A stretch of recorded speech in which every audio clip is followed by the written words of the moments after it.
Hindi na raw palalampasin ni Senator Erwin Tulfo ang paglusot ng unprogrammed appropriations para sa national budget sa susunod na taon.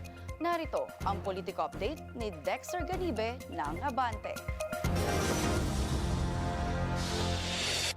Hindi lang ang issue sa budget ng DPWH nagkaroon ng deadlock sa isinagawang Bicameral Conference Committee meeting noong Disyembre para sa naging General Appropriations Act ngayong 2026. Binunyag ni Senator Erwin Tulfo may mas malalim pang dahilan, ang unprogrammed appropriations. Kaya nga nagkaroon ng, di ba, ilang araw na hindi nag-meet yung BICAM, ilang oras na antala na pinag-uusapan, nagkakaroon ng hagil, baka pwede kasi they're saying sa Congress, kailangan ito pag nagkaroon tayo ng pondo. The point is, I was telling our chairman, sabi ko, wala nga tayong pondo dyan, chair. Sabi ko, bakit natin mapayagan yan, di ba? Kasama si Tulfo sa Senate contingent sa BICAM bilang Vice Chairperson ng Finance Committee.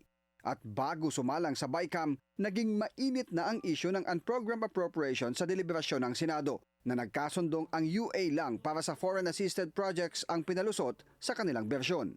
Pero pagsapit niya sa BICAM, sinabi ni Tulfo na ang counterpart nila sa Kamara ang nagsulong na ibalik ang iba pang UA, kabilang narito ang mga na-veto ng Pangulo.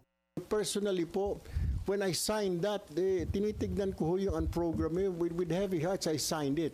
Siyempre, I signed it dahil miyembro ako ng majority, vice chairman ako. Kala nga ba naman kukontra ako doon?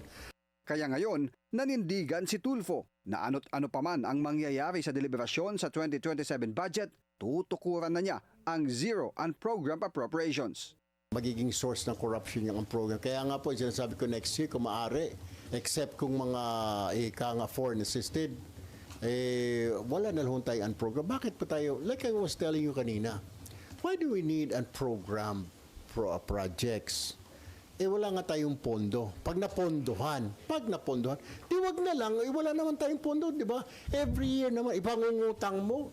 Suportado niya ang pagkwestiyon sa Korte Suprema sa legalidad ng unprogrammed appropriation sa 2026 budget.